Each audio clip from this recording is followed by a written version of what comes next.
After making a decision, the saintly persons and sages churned the thighs of the dead body of King Vena with great force and according to a specific method. As a result of this churning, a dwarf-like person was born from King Vena's body. Purport by Srila Prabhupada. That a person was born by the churning of the thighs of King Vena proves that the spirit soul is individual and separate from the body. The great sages and saintly persons could beget another person from the body of the dead King Vena, but it was not possible for them to bring King Vena back to life. King Vena was gone, and certainly he had taken another body. The saintly persons and sages were only concerned with the body of Vena because it was a result of the seminal succession in the family of Maharaj Dhruva. Consequently, the ingredients by which another body could be produced were there in the body of King Vena. By a certain process, when the thighs of the dead body were churned, another body came out. Although dead, the body of King Vena was preserved by drugs and mantras chanted by King Vena's mother. In this way, the ingredients for the production of another body were there. When the body of the person named Bahuka came out of the dead body of King Vena, it was really not very astonishing. It was simply a question of knowing how to do it. From the semen of one body, another body is produced, and the life symptoms are visible due to the soul's taking shelter of this body.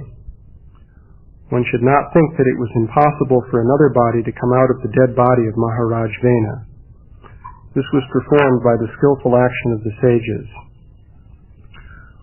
So, the mystery of producing a body from the thighs of Maharaj Vena. Of course, this has been compared to the process of cloning. So, I'll say a little bit about that. You could say that this is the Bhagavatam's version of Jurassic Park. So the idea there, of course, was that if you could get a hold of the DNA of a dinosaur, perhaps preserved in amber in the body of a mosquito that had bit the dinosaur, then, in principle, you can recreate the dinosaur and bring dinosaurs back to life again. This was the idea.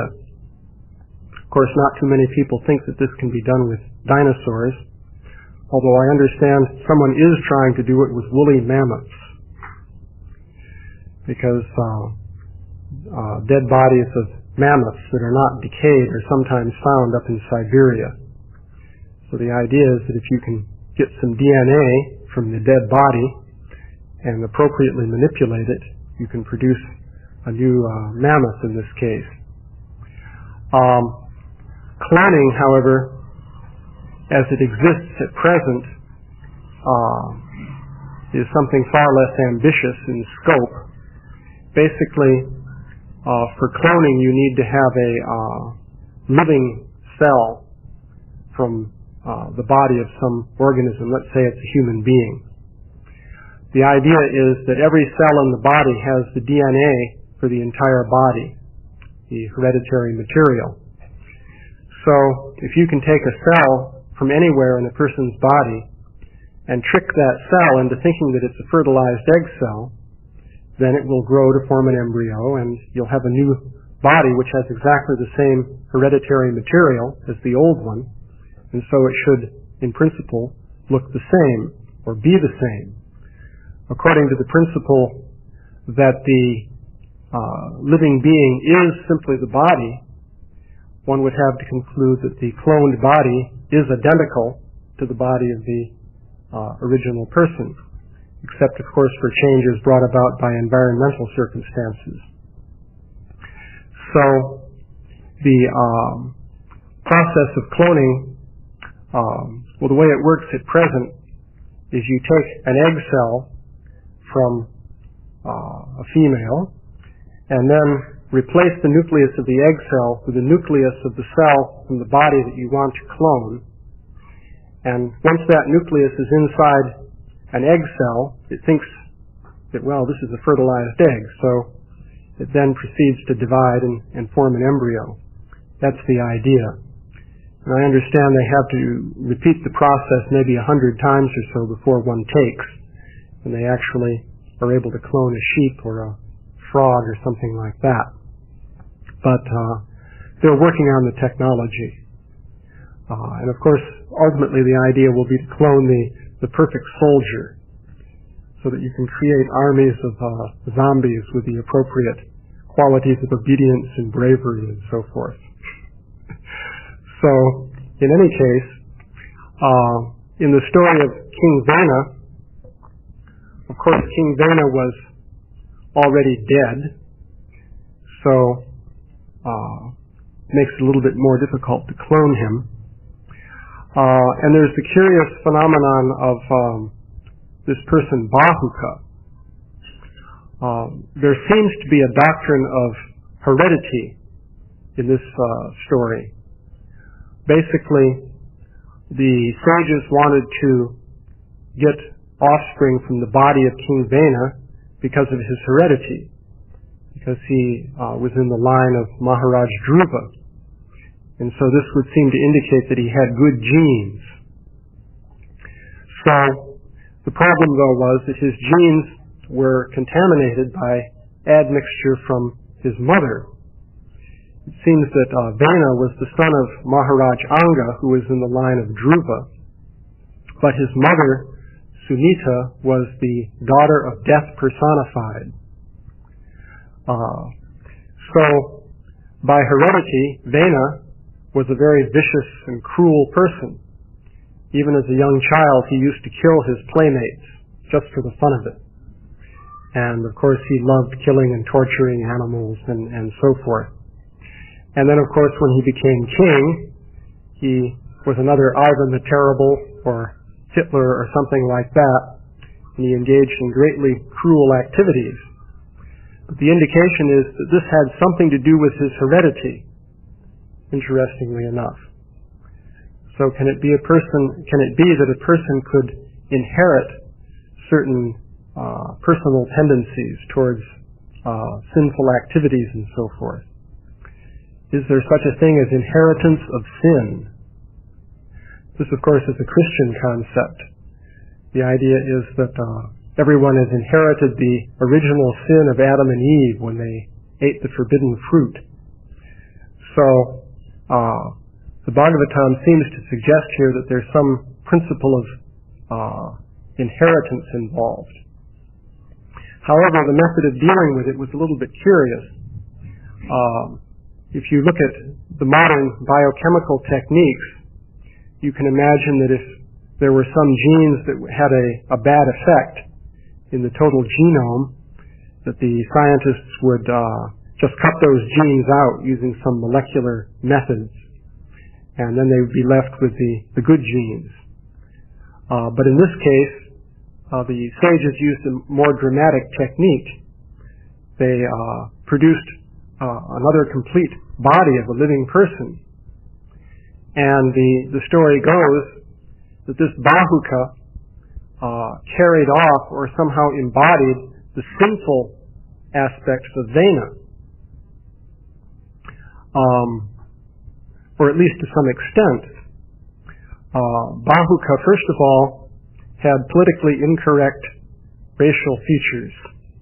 This is a dangerous part of the Bhagavatam, because Bahuka had black skin, a very flat nose. He was extremely short, with very short legs. But fortunately for the story, he had copper-colored hair. And I don't think we know anybody like that. So we're saved from political incorrectness in this story. But it's described that Bahuka went to found the society of Nishadas. Now when Bahuka came to life, he asked the sages, "What shall I do?" And they said, "Sit down." Which was Nishida. So he became a Nishada, a person who's been ordered to sit down. And these Nishadas became a sort of society of thieves and plunderers and hunters who were required to live out in the remote hill country and in the forests. So it's an interesting story because it mentions in particular that Bahuka was obedient. He immediately did what the sages told him to do. So he didn't seem to exhibit the character of Vena. It's not stated anywhere that he was cruel and went around killing people the way Vena had done. So it would appear as though the sinful qualities in Vena were transformed in some way and deposited in this being named Bahuka. So this suggests another theory concerning the sinful actions, namely that these were some sort of subtle programming that existed within the body of Vena. So one can make an analogy to subtle programming. Consider a computer virus. So you have your computer, its hardware and so on, and inadvertently you download something on the internet, which when you open a certain file, becomes activated and then it erases your hard disk or something like that. So what is this computer virus? Well, it's not made of any solid physical substance. It's not hardware. It's what is called software, but really what it consists of is just a pattern of electronic pulses which have the effect of causing the computer to destroy itself. So one can make an analogy then to sinful reactions in the body of a living being as being some kind of subtle pattern of programming which takes action within the body of that being and produces various deleterious effects. So this would be a sinful reaction. So the idea then would be that by committing sins, you somehow bring about the activation of these kinds of programs. And then the programs are there. And it may be a long time before the programs take action, but nonetheless they're there, and in due course of time they will execute, and you will be suitably afflicted then by these sinful reactions. So according to this idea, when the body of Bahuka was produced, this subtle programming that was lodged in the body of Vena got transferred to the body of Bahuka. And so he had to suffer the sinful reactions. Not only that, but it appears as though his entire race had to suffer the sinful reactions, which sounds again like the story of the original sin of Adam and Eve. So this is a concept then a little bit different from the idea of physical heredity by DNA and so forth. It would seem some kind of subtle programming pattern might be passed from one generation to another. So that's there as another possibility. So those are some observations on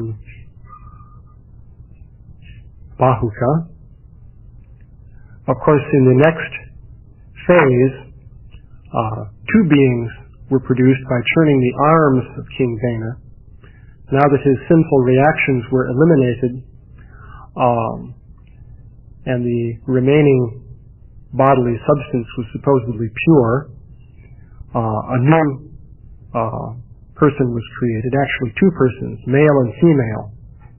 This would be a little bit difficult to do by cloning. I guess in principle, from a male body you could produce a female just by making two copies of the X chromosome. The whole idea is that in a female there are two X chromosomes, and in a male there's an X and a Y. So I suppose you could make two copies of the X chromosome, and thus you would be able to get a female. Of course, if you did that, there would be the problem of recessive genes, which might not be a problem in this case. namely, if two chromosomes are identical and there's a recessive gene that has some bad effect, then it won't be masked by a dominant gene on the other chromosome. And so that deleterious effect will be manifest. This is the reason that when close relatives, like brother and sister, have children, very often they have genetic defects due to the fact that they wind up with the same genes on each of a pair of chromosomes. So in any case, two personalities were produced, Prithu and Archie, and they were expansions of Vishnu and Lord Vishnu and Lakshmi, it is stated. So these were, of course, not Vishnu Tattva. They were Avesha expansions of the Supreme Personality of Godhead.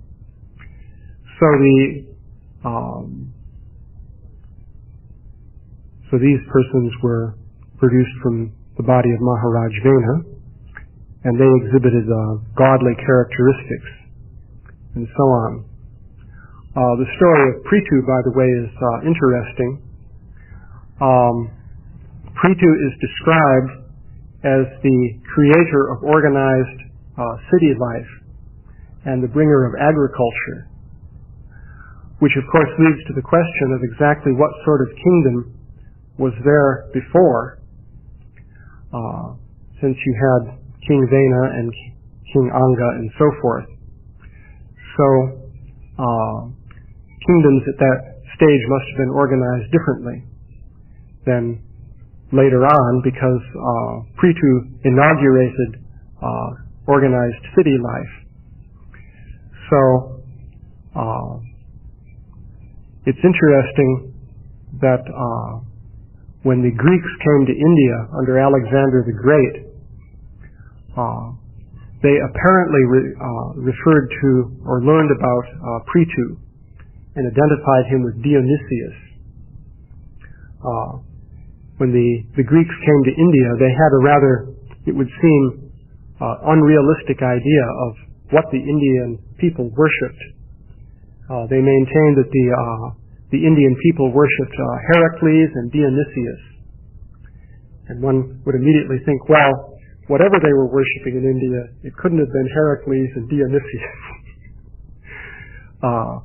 Maybe the Greeks never really did leave home after all. But it would appear that the Heracles that they spoke of was Krishna.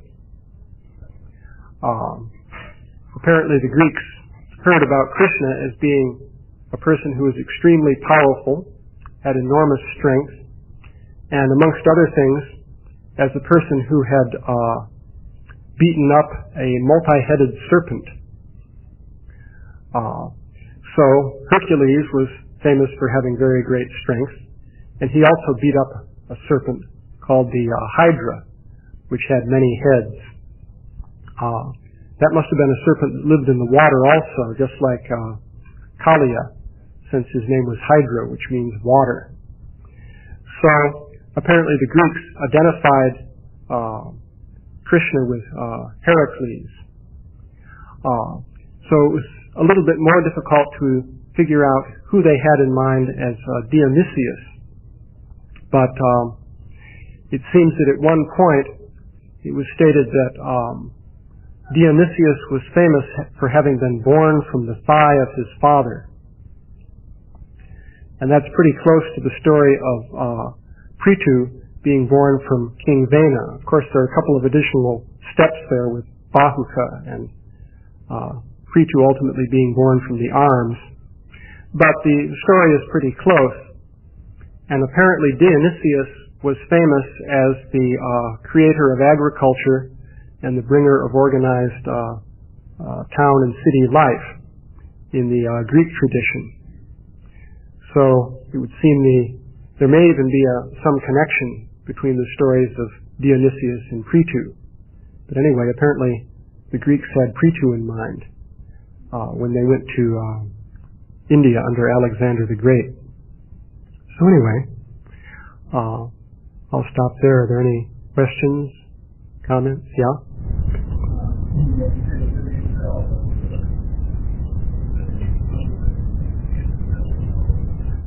The question of the living cell. Does the living cell have a separate soul? Prabhupada was asked that question several times, and he gave different answers depending on how the question was put to him. And so, the possibility may be that a cell may or may not have a soul, depending on the circumstances of the cell. In one place, cells were described to Prabhupada as being like bricks in a wall. These would be like epithelial cells in the skin. And he said, well, no, the bricks of the apartment are not living beings. The person who lives in the apartment is the actual living being. So in this sense, the cells would be like bricks, and so the body would be like the apartment in which there's one soul. But on other occasions, it was pointed out to him that cells were capable of independent existence. Most bodily cells can be made to live and reproduce in a culture medium. So you could take a cell from your skin and put it in a suitable medium with nutrients and so forth, and it will divide and continue to grow. In fact, some cells outlive the person from whom they came originally. This is true in particular of cancer cells. Of course, cancer cells have a runaway tendency to reproduce. They're sort of like cells that mutinied within the body. So there are lines of cancer cells that have lived long after the body of the person who they were originally taken from. So it would appear that they must be living entities, and therefore they must have souls. And it would seem logically then that when a cell divides and becomes two cells, another soul has to be brought in. Of course, when Bahuka was produced, one would have to say that a soul for Bahuka had to be introduced also. Of course, the same thing comes up with plants. If you take a shoot from a tree and plant it, and a new tree springs up, then one would have to argue that a new soul was imported into that shoot. So, anything else? Yeah?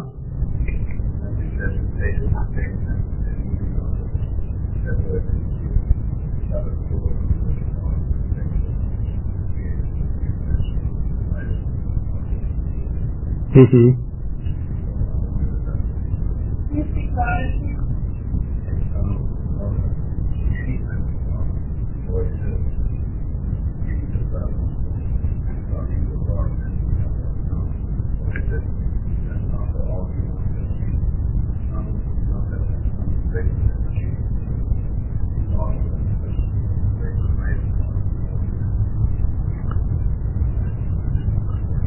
Well, the question is, could you perhaps produce a bahuka from one of our bodies to carry off the sinful reactions, so then we would be very pure and elevated and so forth? I don't know. But, of course, the point that was raised was that Maharaj Vena came in a very exalted family, and apparently genes do count. His body had very high-class genes, let's say. And so the only problem was that these had been contaminated by these sinful reactions that had come from some source, apparently originally Vena's mother. So the question is, if you took one of these modern-day Kali Yuga bodies, would you be able to also eliminate the negative elements and have left over something that was positive? Hopefully you could make some improvement. Of course, would this be fair to the person playing the role of Bahuka? Let's say you clone a person and you produce a whole group of really sinful, horrible people, and you clone him one last time and you get somebody who's really very good. So, anyway, Yeah? What did you make of what possible is that he was being, despite the fact that he had his limitations, that negative aspect of him, he did have some influence from the Kumari will. When they spoke, he did listen and behave and do what he told. So it wasn't completely limited to what he was character. He wanted that to allow him to get out of the way he was restricted. But at the same time, he did have some kind of self-control. It would appear so. Yeah. You might ask, well, what became of Vena's killer tendency? Because he was a vicious killer, even from childhood. So that didn't even manifest in Bahuka. So where did that go? Apparently it was somehow transformed into something less harmful.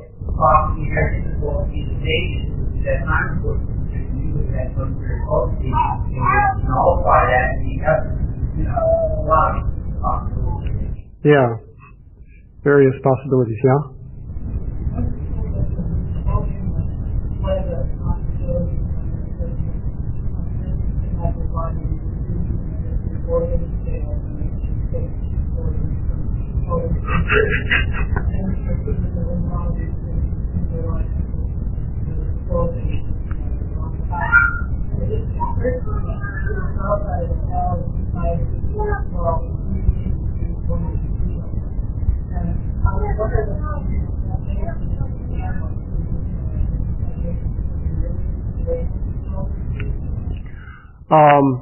I have no indication that it's a fake, and in principle it should be possible, because it happens by accident all the time with identical twins.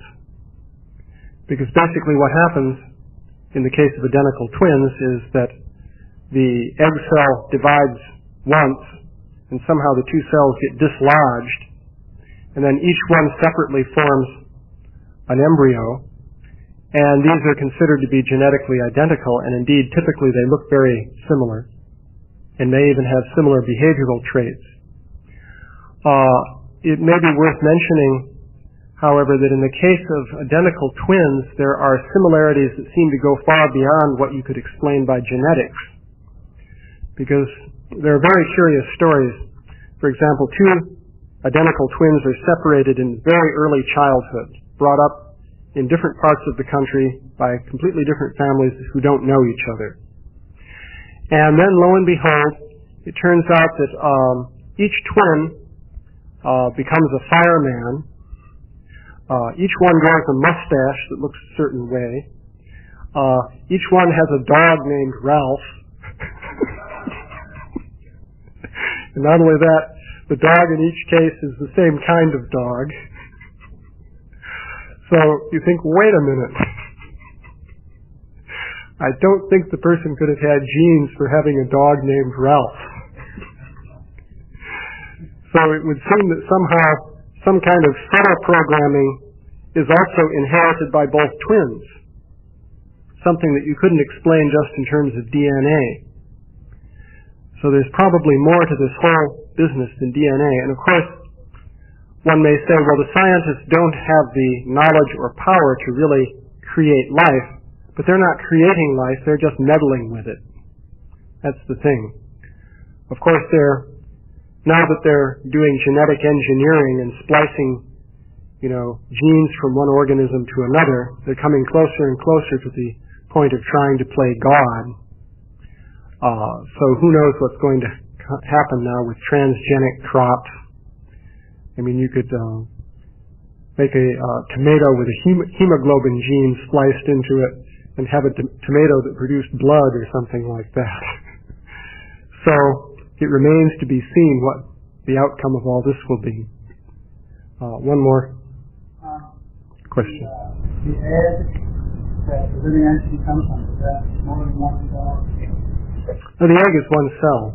So if there's a living spirit call in that one cell, so if the sperm is also one cell? Mm-hmm.